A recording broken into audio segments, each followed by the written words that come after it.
Good morning to all of you and welcome to your channel GK facts current में। दोस्तों आज की date है 12 मार्च और जानेंगे आज 12 मार्च से द हिंदू की vocabulary which is important for all competitive examination. Daily morning में ये वीडियो आप सभी को 8 ओ क्लॉक पर मिलेगा एंड इस वीडियो का पीडीएफ का लिंक वो मैंने डिस्क्रिप्शन बॉक्स में दे दिया है, वहाँ से आप लोग डाउनलोड कर सकते हैं। और जो न्यू स्टूडेंट्स हो चैनल को सब्सक्राइब एंड शेयर करना ना भूलें। चलिए अब क्लास को स्टार्ट कर लेते हैं। सबसे पहले आज की हमारी फर्स्ट वोकेब से। सो देखिए साथियों, फर्स्ट वोकेब क्या है हमारी आज की? वैन। क्या है? वैन। पार्ट्स ऑफ स्पीच इसका वर्ब है और मीनिंग है पतन। मीनिंग क्या है इसका? पतन। A gradual diminution in power value intensity. So शक्ति या फिर मूल्य तीव्रता में क्रमिक कमी। किसमें? शक्ति। अ gradual diminution in power value and intensity. तो शक्ति मूल्य तीव्रता में क्रमिक कमी। ठीक है। सो इमेज में आपको यहाँ से दिख रहा होगा। फॉर एग्जांपल अगर हम इसको मान लीजिए 100 माने, ठीक है, अगर हम इसको 100 माने सो ये यहाँ पर जो है घटकर कितना आ रहा है, इसको 20 कह देंगे। ठीक है। सो इतना मतलब कि ये घट चुका है। फॉर एग्जांपल इसको हम कह सकते हैं जीडीपी भी कह सकते हैं किसी भी देश की। ठीक है। अगर मान लो पहले जीडीपी यहाँ थी सो अब वो घटकर यहाँ हो गई है। सो एक और एग्जांपल लें। सो देखिए जब मतलब कि कोविड जब से पेंडेमिक आया है, ठीक है, अब तो शायद पहले से बेहतर कंडीशन है सभी देशों की, लेकिन कुछ देशों की अब भी ख़राब है। सो तब जो है सभी की जीडीपी जो ज़्यादातर देशों की जीडीपी जो है क्या हुई थी? वैन मतलब कि घटी थी, डिमिन्यूशन हुई थी, कमी हुई थी इसमें। ठीक है। सो ये आपने एग्जाम्पल के तौर पे याद रखना है इमेज को जो मैंने आपको बताया है। और इसके सिनोनिम से डीम, डिक्रीज। डिक्रीज आपको पता ही है क्या होता है? कमी। ठीक है। एंटोनिम्स डेवलप, विकास, एनहेंस, बढ़ावा। ठीक है। By the late 70s, the band's popularity was beginning to wane.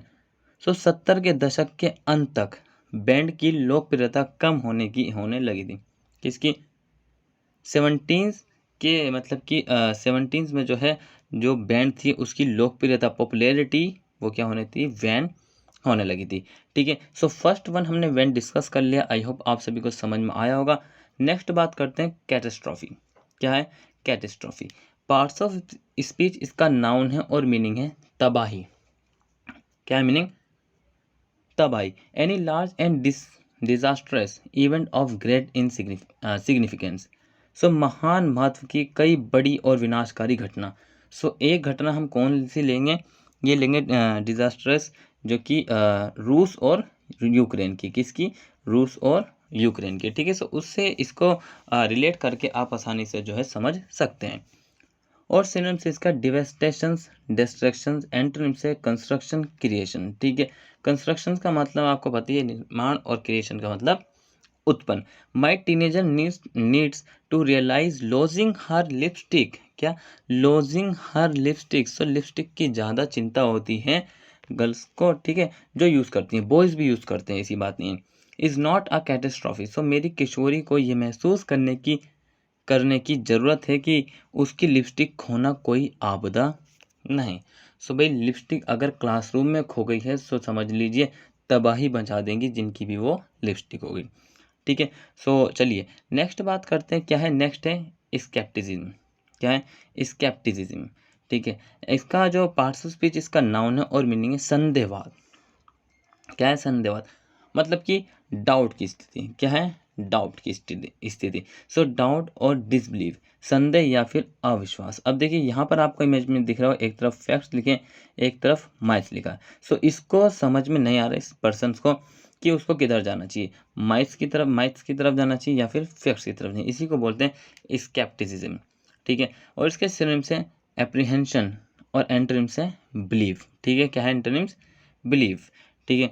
Example discuss करें तो she said the last two words with open scepticism. So उसने अंतिम दो शब्द खुले संदेह के साथ कहें। क्या कहें? उसने अंतिम दो शब्द खुले संदेह के साथ कहें। ठीक है। सो ये जो है इंपॉर्टेंट है, इसको आपने याद रखना। चलिए भाई अब नेक्स्ट बात करते हैं। क्या है? हीड। क्या है? हीड। पार्ट्स ऑफ स्पीच इसका नाउन है और मीनिंग है सावधानी। अब सावधानी जो है यूक्रेन को बरतनी बहुत ही ज़रूरी है, साथ ही किसको? रशिया को भी बरतनी, जो कि ये कॉन्फ्लिक्ट दोनों देशों के बीच जो क्राइसिस हुआ है। ठीक है। सो केयरफुल अटेंशन, सावधानी से ध्यान देना, सावधानी से ध्यान देना, या फिर आप कार चला रहे हो या आप मतलब कि बाइक कुछ भी चला रहे हो, सो केयरफुल रहना हमेशा, अटेंशन, ठीक है। सिनोनिम्स इसके क्वेश्चन, एंटोनिम्स से disregarded, disregard sorry, heed all warning, so सभी चेतावनियों पर ध्यान दें, जितनी भी वार्निंग है, चेतावनियां हैं, उन सभी को क्या करना, आपने सावधानी पूर्वक ध्यान देना है, ठीक है। नेक्स्ट बात करते हैं स्ट्राइफ। क्या है स्ट्राइफ? पार्ट्स ऑफ स्पीच इसका नाउन है और मीनिंग है कलह। क्या है मीनिंग? कलह। बीटर कॉन्फ्लिक्ट समटाइम्स वायलेंट, कड़वा संघर्ष कभी हिंसक हो सकता है। सो आप इमेज में दे सकते हैं, दोनों के मन में ही इतना गुस्सा भरा हुआ है ईच अदर के लिए, ठीक है, एक दूसरे के लिए बहुत ही ज़्यादा, जैसे कि दोनों एक दूसरे को आज ही मार डालेंगे। सो सिनोनिम्स की बात करें इसके, कॉन्फ्लिक्ट्स मतलब कि संघर्ष, डिसएग्रीमेंट असहमति, एंटोनिम से पीस मतलब कि शांति, एग्रीमेंट सहमति, ठीक है। The country has been torn apart by years of civil strife, ठीक है। क्या है? The country has been torn apart by years of civil strife, वर्षों के नागरिक संघर्ष से देश उजड़ गया, वर्षों के नागरिक संघर्ष से देश उजड़ गया है, ठीक है। नेक्स्ट कल चलते हैं, क्या है? डिजर्निबल। क्या है? डिजर्निबल। पार्ट्स ऑफ स्पीच इसका एडजेक्टिव है और मीनिंग है नमूदार। क्या है मीनिंग? नमूदार। Possible to discern detectable. क्या है? Possible to discern detectable, so पहचानना संभव है या फिर पता लगाना। सो यहाँ पे यह आदमी दिख रहा होगा, इसने हाथ में अपने जो मतलब कि लेंस भी ले रखा देखने के लिए, और ये देख रहा है कुछ, ठीक है, इसमें ये इमेज भी आपको दिख रही होगी। सो यह इसका मतलब क्या है? पॉसिबल टू डिजर्न मतलब कि पहचानना संभव है या फिर पता लगाना योग्य है। सिनोनिम्स से इसके अपैरेंट, एंटोनिम से एम्बिगुअस, ठीक है। Her face was barely discernible in the gloom, so उदासी में उसका चेहरा मुश्किल से दिखाई दे रहा था। क्या था?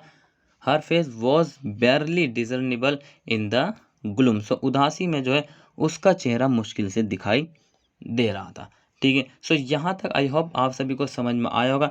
नेक्स्ट बात करते हैं, और जो कि आज की हमारी वोकेब है लास्ट।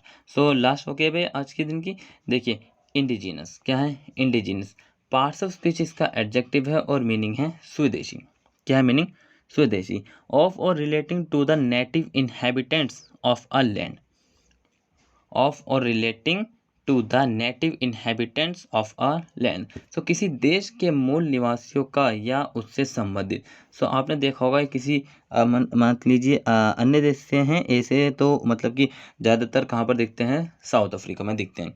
सो सिनोनिम्स की बात करें इसके, सो लोकल एंड नेटिव है, और एंटोनिम्स क्या है इसके? फॉरेनर, आउटसाइडर, ठीक है, फॉरेनर और आउटसाइडर।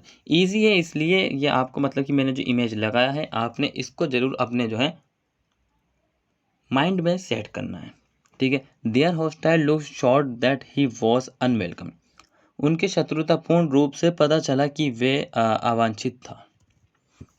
क्या था? Their hostile look showed that he was unwelcome, उनके शत्रुतापूर्ण रूप से पता चला कि वे अवांछित था, ठीक है सर। सो आज के लिए इतना ही। आई होप आप सभी को क्लास अच्छा लगा होगा आज का, जो हमने आज वोकेब किया है, इम्पोर्टेंस है, ठीक है। याद करते रहिए, साथ ही जो एग्जाम्पल जरूर बनाइए, ठीक है।